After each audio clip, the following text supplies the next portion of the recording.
అప్పుల బాధలు వెంటాడుతున్నాయా? అయితే 6 JVR వారి జాతిరత్నాలు ధరించండి. హాయ్, వెల్కమ్ టు మనం టీవీ. నేను మీ మనోజ్. ఏపీఎస్ సమావేశాలు జరుగుతున్నా సరే కేవలం ప్రతిపక్ష హోదా లేదు అనే ఒక బూచిని చూపిస్తూ జగన్మోహన్ రెడ్డి గారు ఆయన సంబంధించిన వైసీపీ ఎమ్మెల్యేలు సభకు వెళ్ళని పరిస్థితి. సో ఎలాగైనా సరే మాకు ప్రతిపక్ష హోదా కావాలంటూ రాదని తెలిసి కూడా ఆయన కోర్టు మెట్లెక్కి న్యాయస్థానం చుట్టూ తిరుగుతుంది పరిస్థితి. సో ఇలాంటి నేపథ్యంలో అసలు ఆయనకి ప్రతిపక్ష హోదా వచ్చిద్దా రాదా? ఇవాళ హైకోర్టుకి వెళ్ళారు, రేపు సుప్రీంకోర్టుకి వెళ్తారా? అసలు టెక్నికల్గా వర్కౌట్ అయ్యే ఛాన్స్ లేదు. మాట్లాడదాం మనతో పాటు ప్రముఖ పొలిటికల్ అనలిస్ట్ కొత్త రవీంద్ర బాబు గారు. నమస్కారం. నమస్తే సార్. అంటే టెక్నికల్గా వర్కౌట్ అవుద్ది అంటారా ఈ కోర్టు చుట్టూ తిరిగినంత మాత్రాన?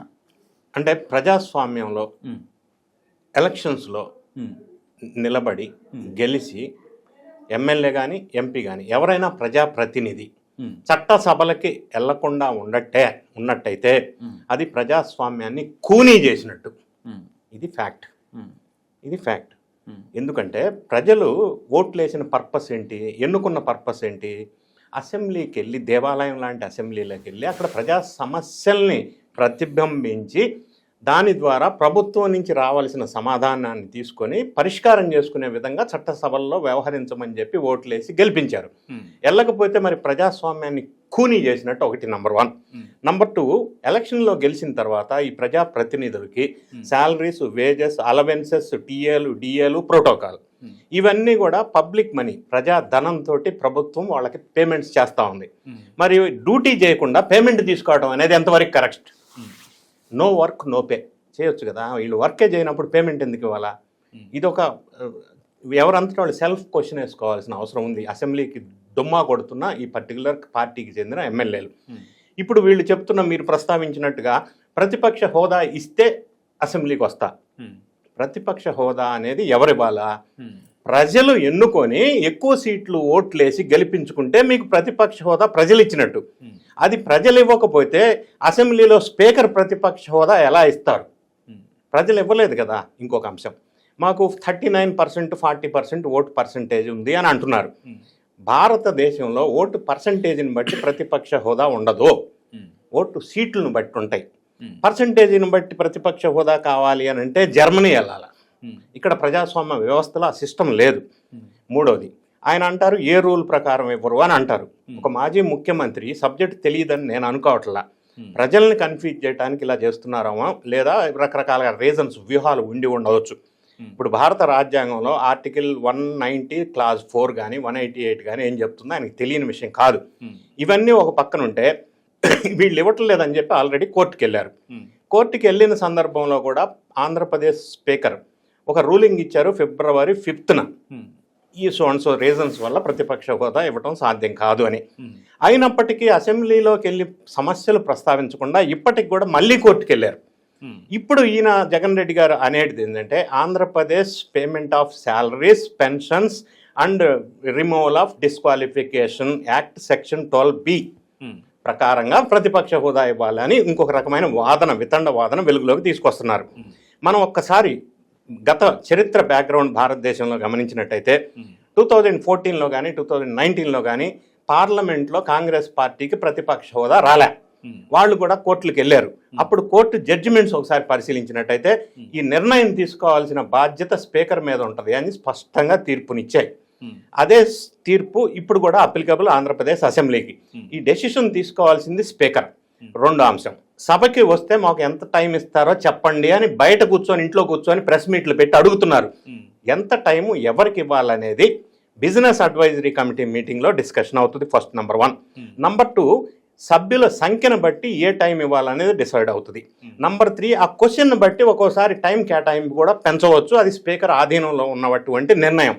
నంబర్ 4, ఒక్క సభ్యుడు ఉన్నా కూడా తగు టైం కేటాయించి వాళ్ళకి మాట్లాడే అవకాశం కల్పించిన చరిత్ర మనకు ఉంది. మరీ ముఖ్యంగా కమ్యూనిస్టు పార్టీలకు సంబంధించిన వాళ్ళు గతంలో చాలామంది ఒక్క సభ్యులు, 2 సభ్యులు ఉన్నా కూడా వాళ్ళకి క్వశ్చన్ ఇచ్చే అవకాశం, మాట్లాడే అవకాశం అసెంబ్లీలో కల్పించబడింది. గుమ్మడి నర్సయ్య కానీ కమ్యూనిస్ట్ పార్టీకి సంబంధించిన నాయకులు గతంలో టి జనార్దన్ రెడ్డి గారు ప్రతిపక్ష హోదా లేకపోయినప్పటికీ అసెంబ్లీలో వీరోచితంగా పోరాడి ఆ తర్వాత ఎలక్షన్లో పార్టీ గెలవటానికి దోహదపడ్డాడు. సో గతంలో చంద్రబాబు నాయుడు గారు ప్రతిపక్ష హోదాలో 23 సీట్లు ఉన్నప్పుడు ఇదే జగన్ రెడ్డి గారు, ఈ రోజు మాట్లాడుతున్న జగన్ రెడ్డి గారు ఆ రోజు అసెంబ్లీలో ఏం మాట్లాడారు ఒకసారి మనం గుర్తు తెచ్చుకోవాలి. ఇంకా 6 కనుక నీ పార్టీలోంచి తీసేస్తే నీకు ప్రతిపక్ష హోదా ఉండదు ఇట్లా అన్నాడు. మరి అదే ఆయన అన్నమాట ఇప్పుడు ఆయనకు అప్లికబుల్ కాదా అంటే అన్నీ తెలిసి కోర్టుకి వెళ్తే ఏమవుతుంది మీరు అడిగారు. కోర్టు మళ్ళీ గతంలో సెంట్రల్లో పార్లమెంట్లో కాంగ్రెస్ పార్టీ వాళ్ళకి ఏ తీర్పిచ్చారో అది స్పీకర్ డెసిషన్ అని తీర్పిస్తారు. కాకపోతే కోర్టుకి వెళ్ళటం కారణం ఏంటంటే ఇప్పుడు ప్రజల్ని ఆ పార్టీ 10 మంది ఎమ్మెల్యేలని ఒక సంజాయించే ప్రయత్నం. ఎందుకంటే నేను కోర్టుకి వెళ్ళాను జడ్జిమెంట్ వస్తుందని. కోర్టు జడ్జిమెంట్ రాదు, వచ్చిన స్పీకర్ డెసిషన్ ఈజ్ ఫైనల్. ఇది అసెంబ్లీలో కానీ పార్లమెంట్లో కానీ. కాకపోతే కోర్టు డెసిషన్ మళ్ళీ తర్వాత హైకోర్టు సుప్రీంకోర్టు ఇట్లా కాలయాపన చేస్తే ఈ టర్మ్ అయిపోద్ది. అప్పటి వరకు ఎమ్మెల్యేలకి ప్రజలకి నేను కోర్టులో ఉన్నానని చెప్పడం ఆల్రెడీ అది అంటే దానివల్ల ఉపయోగం లేదని ఈయనకు తెలుసు. ప్రజల్ని మభ్యపెట్టే ప్రయత్నం ఒకటైతే, రెండోది ప్రతిపక్ష హోదా అనే మాట చెప్తూ మిగతా 10 మంది ఎమ్మెల్యేలని అసెంబ్లీకి వెళ్ళొద్దు అని కట్టడి చేస్తూ ఇంకొక వైపు ఎమ్మెల్సీ అందరినీ వాళ్ళ పార్టీకి చెందిన వాళ్ళని మండలికి పంపుతున్నాడు. ఈ ద్వంద్వ వైఖరి ఎందుకు? ఇక్కడ వీళ్ళను వెళ్ళొద్దు అంటాడు, ఎమ్మెల్సీని వెళ్ళమంటాడు. ఈ ద్వంద్వ వైఖరి ఎందుకు? మరి ఇదొక అంశం. ఇంకొక అంశం ఏంటంటే ఈ 10 మంది ఎమ్మెల్యేలంతా 5 కొత్తగా ఎన్నికైన వాళ్ళు ఉన్నారు. వాళ్ళ జీవితకాల కోరిక ఏంటంటే ఎమ్మెల్యేగా గెలిచిన తర్వాత అసెంబ్లీకి వెళ్ళి అధ్యక్ష అని అనాలని ఒక ఆశ ఉంటుంది. మరి ఆశ లేనప్పుడు, అది సానుకూలత లేనప్పుడు, ఈ పార్టీ నేత వెళ్ళొద్దని చెప్తున్నప్పుడు వాళ్ళు ఎమ్మెల్యేగా గెలుపొంది ప్రజా సమస్యల మీద అసెంబ్లీలో మాట్లాడలేనప్పుడు ఆ పదవి ఎందుకు? నో వర్క్ నో పే కింద కూర్చోవచ్చు ఇంట్లో, లేదా రిజైన్ చేయొచ్చు. ఇప్పుడు షర్మిల గారు వాళ్ళ సొంత సెల్ ఏం మాట్లాడుతుంది, అసెంబ్లీకి వెళ్ళినప్పుడు పదవి ఎందుకు అని క్వశ్చన్ చేస్తూ ఉన్నారు. పబ్లిక్ అదే క్వశ్చన్ చేస్తున్నారు. ఈ 6-7 ఒక్కసారిగా గంప కొత్తగా వేరే పార్టీలోకి జంప్ చేస్తే ఈ లెజిస్లేటివ్ పార్టీ గుర్తింపు అనేది రద్దు అవుతుంది, పార్టీ కొలాప్స్ అవుతుంది. ఇంకొక అంశం మనం పరిశీలించినట్టయితే వైఎస్ఆర్ కాంగ్రెస్ పార్టీ సమస్యల సుడిగుండంలో చుట్టుకుపోయింది. లిక్కర్ కేసుకు సంబంధించి ఎవరు ఎప్పుడు అరెస్ట్ అవుతారో తెలియని పరిస్థితి, including Jagan Reddy and family. సరే, రకరకాల కేసులు, బాబాయ్ హత్య కేసులో కానీ ఎక్కడ ఎవరు అరెస్ట్ అవుతారో తెలియని అనిశ్చిత పరిస్థితి. మిగతా నాయకులు చూసినట్టయితే ఇక్కడ మునిగే పడవ ఇది అని చెప్పేసి వేరే పార్టీలోకి ఎప్పుడు జంపు చేద్దామని వెళ్తున్నారు. ఈ మాట ఎందుకన్నానంటే 34 మంది ఎమ్మెల్సీస్ వైఎస్ఆర్ కాంగ్రెస్ పార్టీకి ఉంటే 4 ఆల్రెడీ పార్టీ జంపు చేశారు. ఇప్పుడు 30 మంది ఉన్నారు. ఇంకా ఎంతమంది వెళ్తారో తెలియదు. మాజీ మంత్రులు కొంతమంది వేరే పార్టీ వైపు చూస్తున్నారు, డోర్లు ఎప్పుడు చూస్తే అప్పుడు వెళ్ళిపోయేటట్టు. ఇప్పుడు ఈ అనిశ్చిత పరిస్థితిని ఎదుర్కోవటం కోసం అసెంబ్లీకి వెళ్తే మైక్ ఇవ్వరు అని అంటున్నారు. మైక్ ఇస్తారో లేదో వెళ్తే కదా తెలిసేదని నేను అంటాను. సపోజ్ వెళ్ళారు, మైక్ ఇవ్వలేదు, 1 మినిట్ టైం ఇచ్చారనుకో, మాట్లాడవచ్చు కదా. ఉల్లికి గిట్టుబాటు ధర లేదు, మైక్ కట్ చేశారనుకో. మళ్ళీ టమాటా గిట్టుబాటు ధర లేదు, మళ్ళీ మైక్ కట్ చేశారనుకో. రైతులకి యూరియా దొరకట్లేదు, సమస్యల్ని ప్రతిబింబించవచ్చు కదా 1 నిమిషంలో. అప్పుడు మైక్ ఇవ్వకపోతే అప్పుడు బయటకు వస్తే ప్రజల ఆదరణ ఉంటుంది, నీ డ్యూటీ నువ్వు పెర్ఫామ్ చేసినట్టు అవుతుంది కదా. అసెంబ్లీకి వెళ్లకుండా మైక్ ఎవరో ఇస్తారో లేదో తెలియదు, ఇస్తారో లేదో చెప్పండి అని ఇంట్లో కూర్చుంటే స్పీకర్ గారు ఎట్లా చెప్తారు?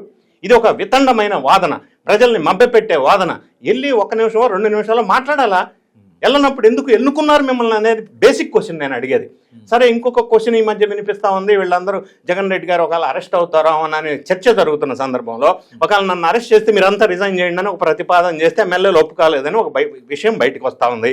సో ఇటువంటి ఇబ్బందికరమైన పరిస్థితుల్లో జనాల్ని లేదా ఆ పార్టీ ఎమ్మెల్యేలని లేదా ఆ పార్టీ శ్రేణుల్ని కొంత కాలయాపన కోసం కోర్టుకు వెళ్ళాను, స్పీకర్ గారి జడ్జిమెంట్ తప్పు, ఇటువంటి బేస్లెస్ విషయాల్ని ప్రజలను మభ్యపెట్టడానికి చేస్తున్నాడు తప్ప ప్రతిపక్ష హోదా అనేది ఇవ్వటం సాధ్యం కాదు. ఎంతసేపు మాట్లాడాలి అనేది స్పీకర్ డెసిషన్. అది ఇంట్లో కూర్చుంటే వీళ్ళు ఇక్కడ కూర్చొని ఎంతసేపు అనేది టైం చెప్పరు. ఈ అన్ని ప్రొసీడింగ్స్ సాంప్రదాయాలు ఆయనకి తెలిసి ఉండి ఈ విధంగా ప్రవర్తించడం అనేది ప్రజల్ని మభ్యపెట్టడం ఒకటైతే ప్రజాస్వామ్యాన్ని కూనీ చేయటం ఒకటి అని స్పష్టంగా చెప్పవచ్చు. Thank you sir. సో ఇది రవీంద్రబాబు గారి అనాలిసిస్. చూస్తూనే ఉండండి మనం టీవీ.